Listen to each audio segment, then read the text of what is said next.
Shalom, shalom, shalom. First and foremost, all praises and double honors due to Yahweh, Bahashem, Hamashiach, Wamalak Yahushai. Second, this brother Yardan, W5 Detroit, coming back at you with yet another cold cut. Today in this cold cut, we will be going over this quick article, right, from Salakia. We're going to be going over this quick article from End Time Headlines. Right, this is a beautiful website to go to get a more of an understanding of what's happening around the world. Because CNN, Fox News, let's be honest, there's a whole lot of BS. There's a whole lot of bull, you know. And they're not going to tell you what's going on. Like I always say, they will. Salakia. They're going to show you that a cop plate with 5 light kids at a basketball court. They're going to show you a cat stuck in a tree. They're going to show you a whole lot of BS. It's just not profitable, right? But when you go to these different Israelite channels, they will tell you what's going on in the last days.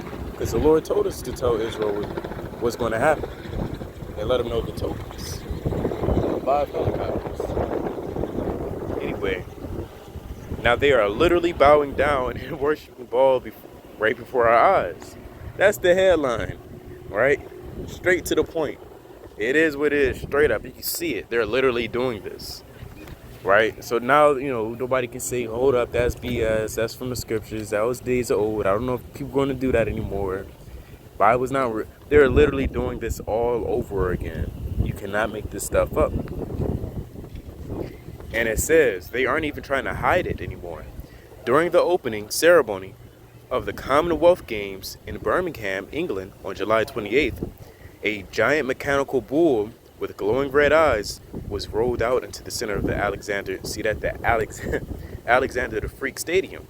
The bull was approximately 10 meters high, and it took more than 5 months to build it.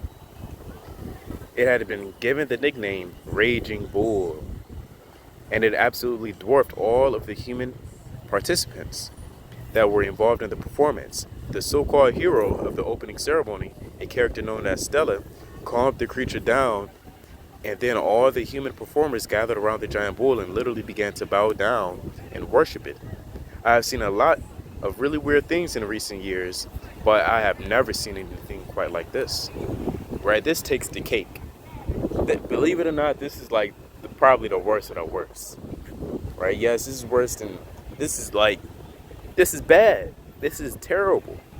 Right? And yes, you know, this is happening in the world of Esau, specifically on their time. But you have to understand how many Israelites love soccer.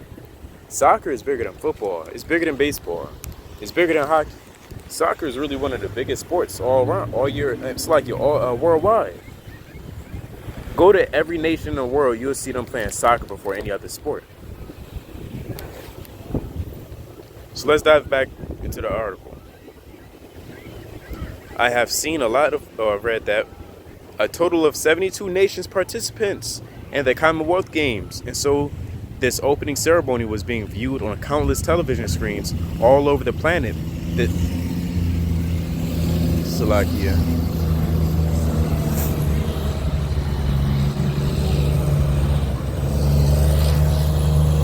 Bear with me.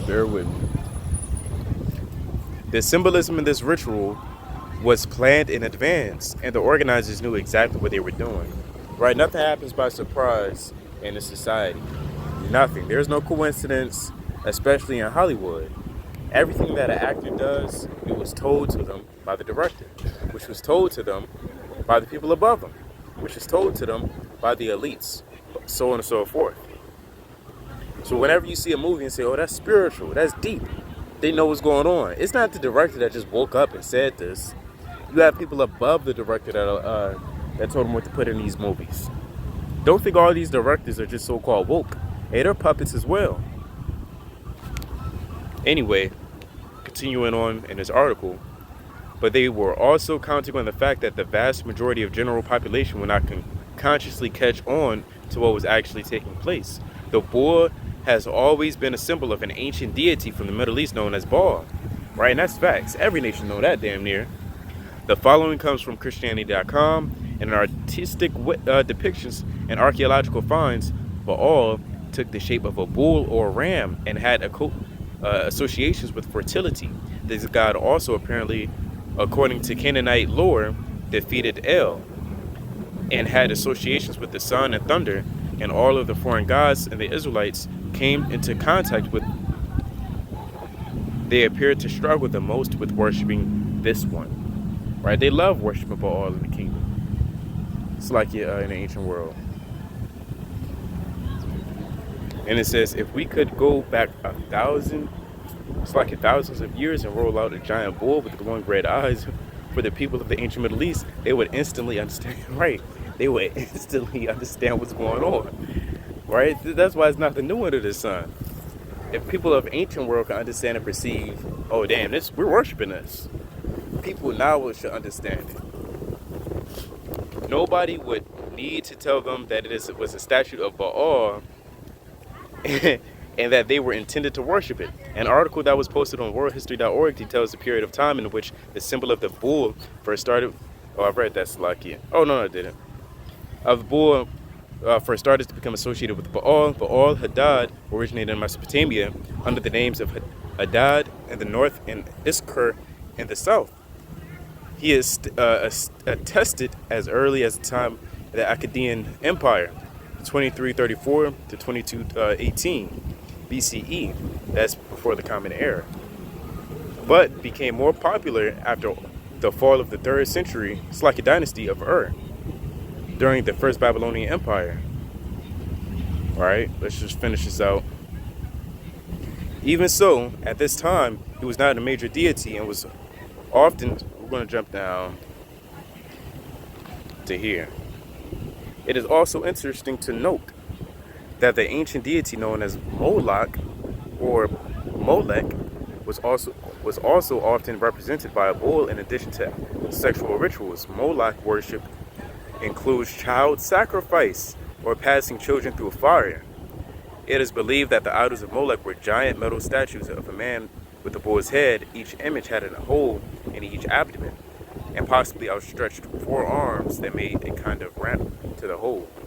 Right? That's cleaning up the tables. Right? That's literally where people would have babies and sacrifice them to Moloch. That's why when we tell people when you commit adultery, that's like when you commit abortions, perform abortions rather, then you're ultimately sacrificing that child unto Moloch. Don't think that things happen, nothing in this world happens just on a base level. I think people are doing things for a reason. It all ties back to something. America's roots, the foundation, everything that America stands for goes back to something. People's cultures, people's, things they do, it all goes back to something. Don't think we just came on the scene and just start making up shit, right?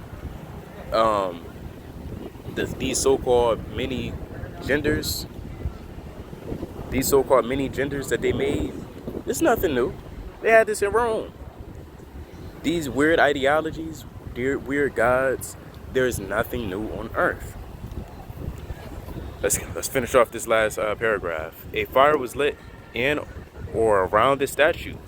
Babies were placed in the statue's arms or in the holes. When a couple sacrificed their firstborn, they believed that Moloch would ensure financial prosperity for the family and future children. With all of that in mind, I would like for you to watch this video of the moment when the giant mechanical bull was rolled out into the center of the Alexander Stadium. So let's watch this video.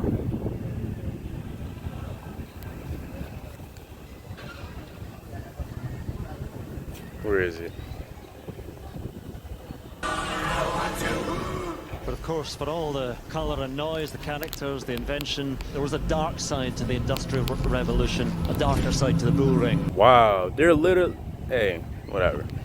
As the beat pounds to remind us of the relentless drive of industry, they drag a beast, a bull, 10 metres high. And enraged by injustice, the bull breaks free and causes pandemonium. Bulls were baited and sold here in the city centre for centuries. It's no doubt going to be up to Stella and the Dreamers to try and halt the bull. Stella offers Damn, is that friendship Eve? and compassion to tame the beast. Wow. Hey, man. Esau did not wake up and say, okay, we're just going to have randomly Eve in front. They put Eve in front for a reason. While Akwath, they put Eve in the middle. If that's an Eve. If I'm wrong, I'm wrong. But, my eyes is telling me it's Eve. I kind of seen locks. Let's watch it again. Can we do it again? Stella offers friendship. Wow, yeah. Yeah, okay, that was Eve. Yeah, this place is finished. This place is through. It was being reported that music from Black Sabbath was being played as the colossal. These. Ah, boy, oh boy. I mean, you can read this article on your own. There's not much to say. I mean, it is what it is. It's plain upon tables. Let's just bring out the precepts. Let's bring out the precepts. Let's get Wisdom of Solomon. The classic.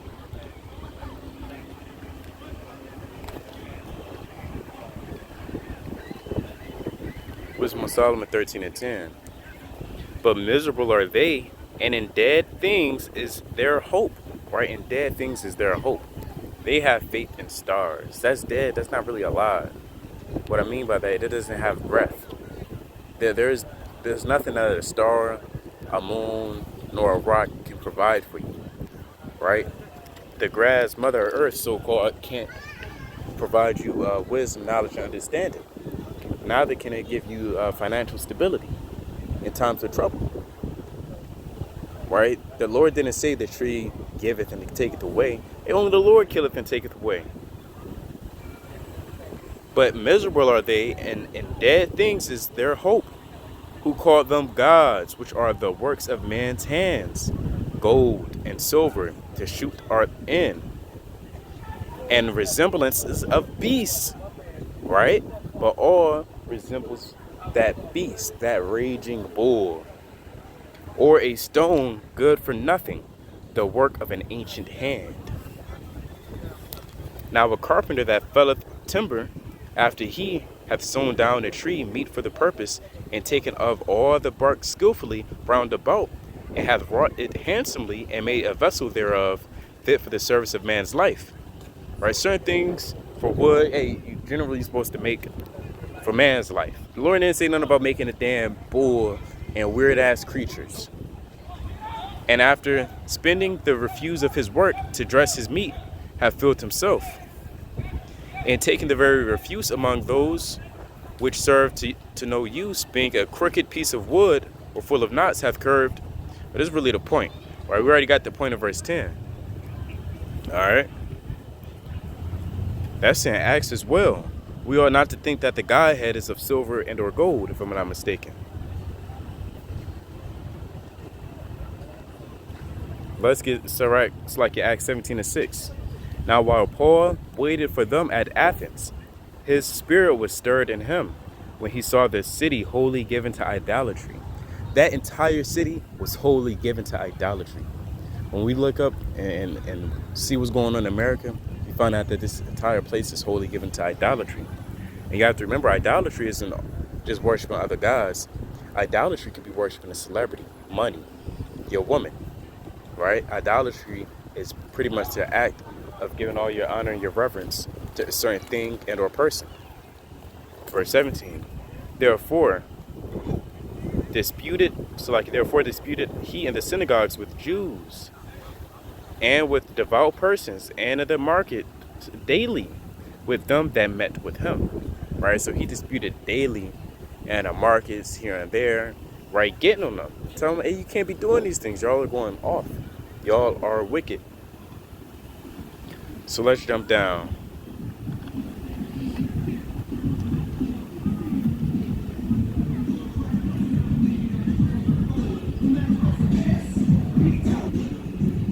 So like, let's get verse 29.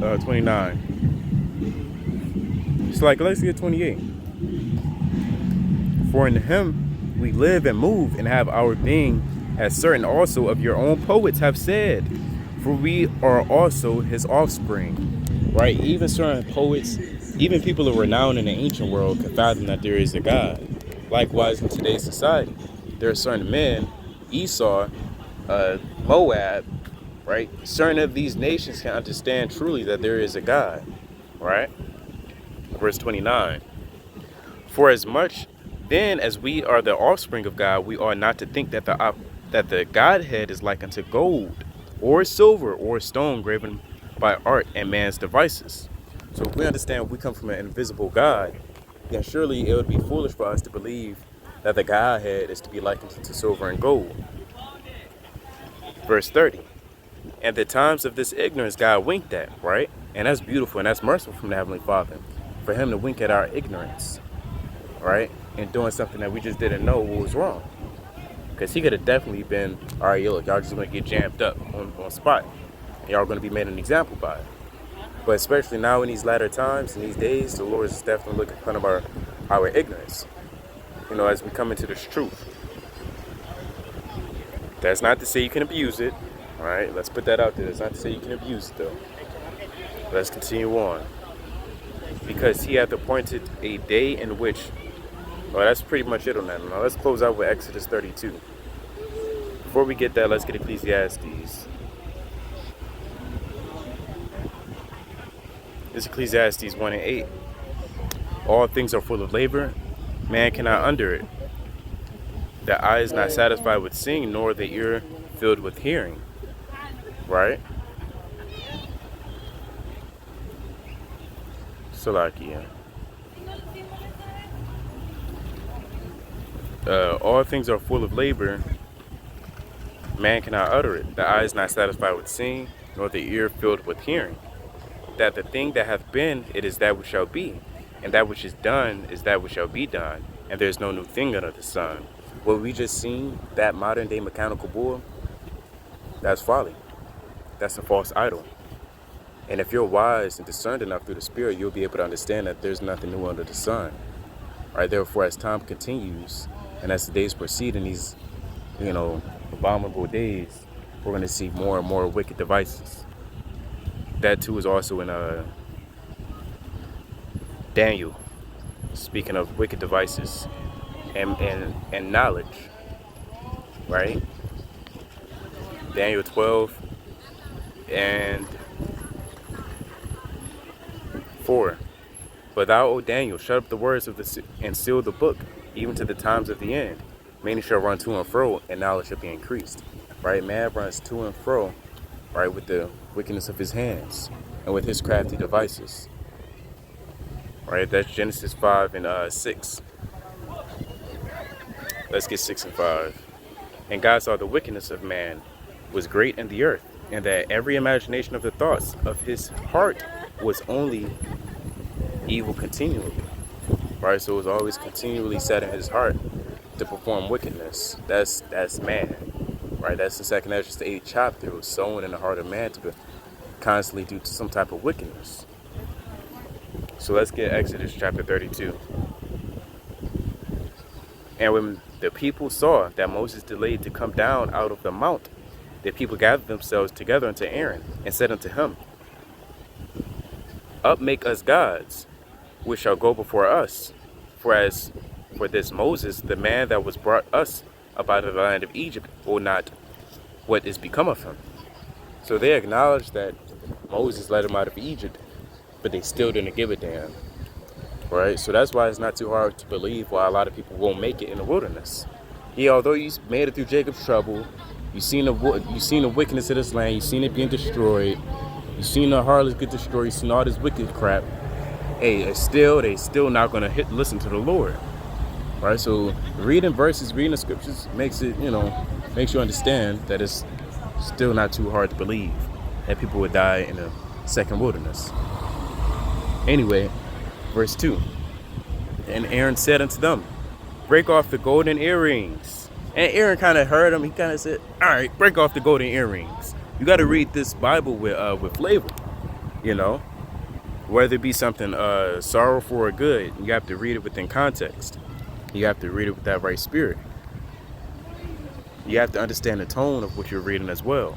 And Aaron said, Break off the golden earrings, which are in the ears of your wives, of your sons, and of your daughters, and bring them unto me. Right? Just a quick side note, quick tidbit. Right? That's a precept to let you know that man and sons can wear earrings. Right? In the latter chapter of Job, his servants brought him earrings. But I digress to read verse 3. And all the people break off the golden earrings which were in their ears, and brought them unto Aaron. And he received them at their hand, and fashioned it with a graving tool. after he had made it a molten calf, and Aaron helped perform miracles, if I'm not mistaken. So this is really off of him. Hey, that's off of him. But things we're in the fourth time we're in for our learning understanding, that we may have patience and hope. After he had made it a molten calf, and they said, "These be thy gods of Israel," and they made a molten calf, right? These be thy gods, O Israel. I'm led to believe they made more than one. They made different ones too. O Israel, which brought thee up out of the land of Egypt. They know, and that's the thing. People know. They believe. Hey man, it's speechless. Leave you speechless trying to fathom this. Right? And if you want to know what happens next, you read Exodus. Read the book of Exodus to find out. Right? But the point is, hey, we're in these last days. And if you don't know the signs or the tokens or the proof, hey, just look up, turn on the TV. Right? Go to these different whistleblowers' websites. They're going to tell you indeed what's going on. But with that, I'm going to bid Israel Shalom, Abba Ratzah. Israel has been mighty through the Spirit. Continue to have a mighty Sabbath. Continue to pray, read, fast, and study as these days proceed. Shalom.